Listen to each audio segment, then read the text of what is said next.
दोस्तों, हम अपनी लाइफ में खुश रहने के लिए क्या कुछ नहीं करते हैं। कभी हम वर्ल्ड टूर करते हैं। अच्छा, वर्ल्ड टूर नहीं तो इंडिया टूर तो कर ही लेते हैं ना।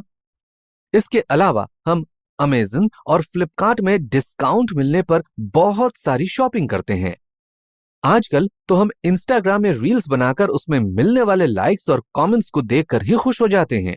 बेसिकली हम लाइफ में नए एक्सपीरियंस को इकट्ठा करके खुश होना चाहते हैं, लेकिन हमें रियल हैप्पीनेस तभी मिलेगी जब हम अननेसेसरी चीजों और इवेंट्स को अपनी लाइफ से जाने देते हैं। सच्ची खुशी हमसे ज्यादा दूर नहीं है, बस हमें इस बात पर फोकस करना है कि ये हमें कहाँ मिलेगा।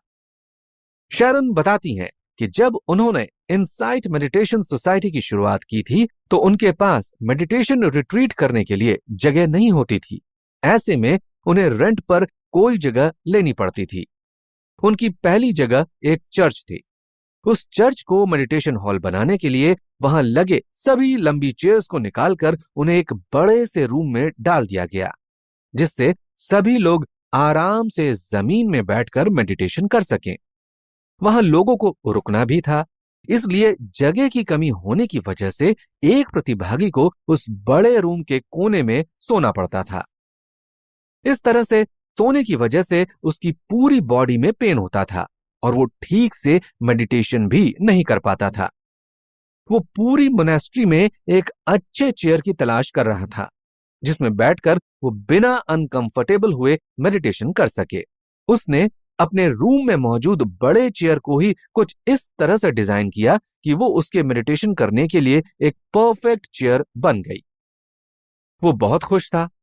पहले उसने सोचा कि वो खुद से चेयर को डिजाइन करने की वजह से खुश है। फिर उसे लगा कि चेयर में बैठने की वजह से जो कंफर्ट उसे मिल रहा है उसकी वजह से खुश है। फिर उसे अपनी खुशी का सीक्रेट समझ में आया कि जिस चेयर को उसने सभी जगह पागलों की तरह खोजा वो उसके रूम में ही मिल गई। ठीक इसी तरह से हमारी लाइफ में हैप्पीनेस के रीजंस भी हमारे ही पास होते हैं, लेकिन हम उसे बाहर ही खोजते रहते हैं। हमें अपना डायरेक्शन चेंज करना होगा। जब हम जैसा चाहते हैं वैसा होता है तो छोटी छोटी खुशियां तो हमें मिल जाती हैं, लेकिन वो टेम्पररी होती हैं। जैसे एक बच्चे को कुछ नहीं मिलने पर मुंह फुलाकर बोलने लगता है कि मेरे से कोई प्यार नहीं करता है। ठीक उसी तरह हम भी लाइफ में डिजायर्ड कंडीशंस ही चाहते हैं और ऐसा नहीं होने पर हमें पूरी दुनिया ही खराब लगने लगती है। मतलब हमारे अकॉर्डिंग कुछ होता है तो हम खुश होते हैं, वरना डिसअपॉइंट हो जाते हैं। हमें समझना होगा कि लाइफ अच्छे और बुरे दोनों ही एक्सपीरियंसेस का मिक्स है। हमारे आसपास की सराउंडिंग्स में भी लोग ऐसा शो करते हैं कि दर्द और तकलीफ होना अच्छी बात नहीं है, जिसकी वजह से लाइफ में थोड़ी सी भी प्रॉब्लम होने पर हमें खुद से ही शर्म आने लगती है। और जिस टाइम में हमें लोगों से कनेक्ट होने की सबसे ज्यादा जरूरत होती है उसी टाइम में हम सबसे डिस्कनेक्ट हो जाते हैं।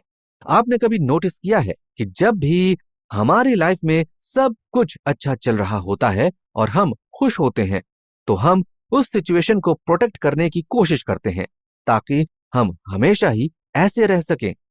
ऐसे सिचुएशन में हमें दूसरों की कंडीशन का एहसास ही नहीं हो पाता है। अपने बर्थडे के दिन हम किसी बड़े होटल में हजारों की पार्टी तो करते हैं, लेकिन उसी होटल में बाहर रोड पर बैठे भूखे गरीब बच्चों को हम पैसे नहीं देते हैं। ऐसा करके हम इस सोसाइटी से खुद को अलग करना चाहते हैं। इस एपिसोड से हमने सीखा कि खुशियां हमारे अंदर ही हैं और हमें सबसे कनेक्टेड होने की जरूरत है। आने वाले एपिसोड में हम सम्राट अशोक की कहानी सुनेंगे।